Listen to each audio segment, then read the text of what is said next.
I'm joined now by a former opponent of President Obama. Judd Gregg was a leading Republican senator and the former governor of New Hampshire. He now accuses his own Republican Party of playing a dangerous game by holding the entire American economy hostage. And he joins me now live from Boston. Senator Gregg, thank you very much for joining me. Those are pretty harsh words that you're using against your own party. Well, it isn't against the parties. But there are a few people in our party who don't seem to understand the process of governing. We do have a divided government. We don't have a parliamentary system like most European nations. Our system requires that the two parties get together in order to govern. It's called a checks and balance system.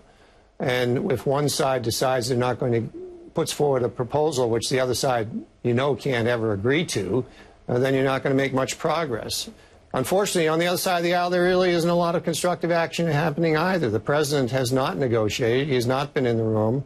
You do need presidential leadership to get things done in Washington. And so the two sides really aren't, in my opinion, acting in a very responsible way here.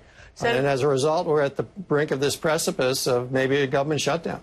Senator, it really is deja vu all over again. We've been here before. What is the consequence of a shutdown? How bad would it be?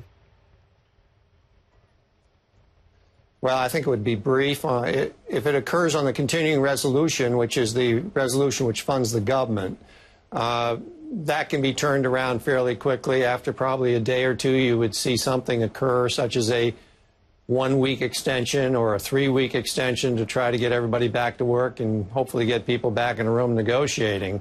The bigger problem, as you alluded to in your opening statement, is that in about 3 weeks, maybe a little less, maybe a little more, we're going to hit a period where there's no more money in the till. And the government has to raise its debt ceiling in order to pay bills and especially to pay its debts. And if it does not raise its debt ceiling, then you've got a real serious problem on your hands. It's called default, of course. And that would be very difficult to deal with, and I would have obviously significant ramifications for the country and for our fiscal policies. Let me just play a little bit of a speech whereby President Obama said exactly what he would not do in this regard. Nobody gets to threaten the full faith and credit of the United States just to extract political concessions. No one gets to hurt our economy and millions of innocent people just because there are a couple of laws that you do not like. So he's basically saying there will be no negotiation over this. He could not set a precedent by giving in to blackmail, as he's clearly alluding to. What would happen to the U.S. economy, and what would the ramifications be globally if the U.S. defaults on its obligations? Well, first, I do think the president's being a touch disingenuous there. The debt ceiling has always been a point of fairly significant negotiation between the parties, especially when the government's been divided. And in fact, the president voted against increasing the debt ceiling, as have many other members of Congress. I never did that because I didn't think it was responsible. But the fact is, many members of Congress vote against the debt ceiling increase, assuming it'll pass usually. It's not unusual for there to be significant negotiations before a final agreement is reached on raising the debt ceiling. But the problem here is very fundamental.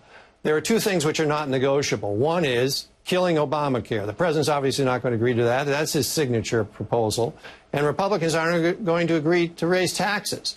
If they're trying to reach an agreement on those two grounds, agreement can't be reached. But there's a huge area in between those 2 points, such as reforming our entitlement systems or just doing very targeted action in the area of spending restraint, that could be accomplished and which could be part of an agreement for increasing the debt ceiling.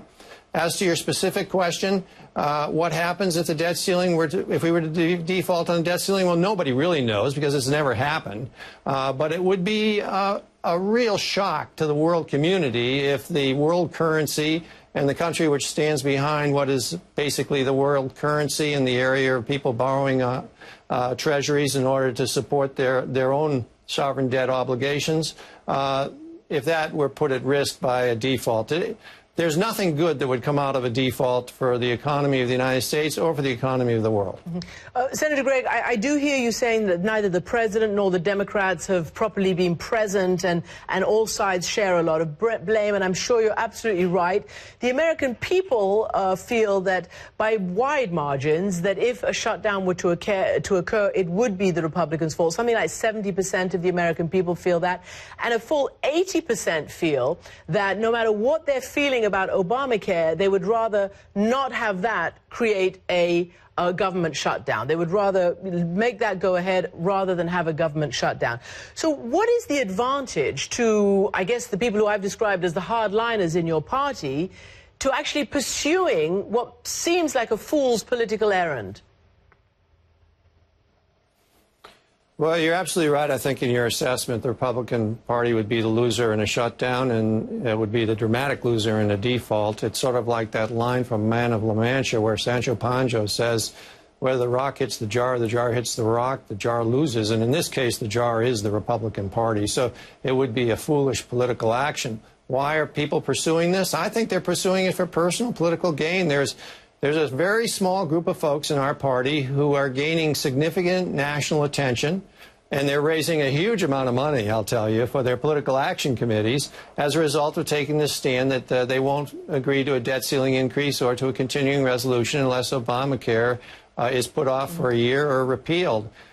Positions which the president's clearly not going to agree to. And they don't appear to be interested in governing, to be quite honest with you. And that's unfortunately, right now, to some extent, they're influencing the playing field in a disproportionate way. It's really interesting because, as you say, yes, in their own home districts, it may be playing very well and amongst their own fundraising group. But nationally, for the party, it's playing very badly. And, of course, that affects what might happen in 2016 for the presidential race. What do you think, or what can you tell us about how the... There are some who are very... Yeah, go ahead. Go ahead. There are some who are quite cynical who think that there are folks on the Democratic side who really don't mind a shutdown for a few days because they see that as a political win running up to the by-elections here next year.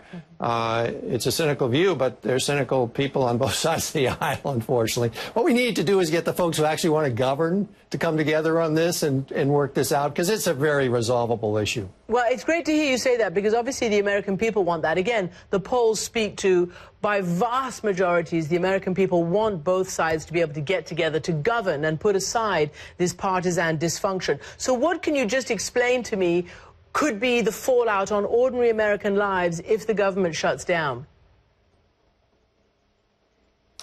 Well, it would depend on how long it occurred for, but clearly basic offices that do the basic business of the government would be closed. It wouldn't affect the military. It wouldn't affect Social Security checks until you got to a default. If you had a default, then everything would be affected because you simply would have no more cash in the draw to pay anybody.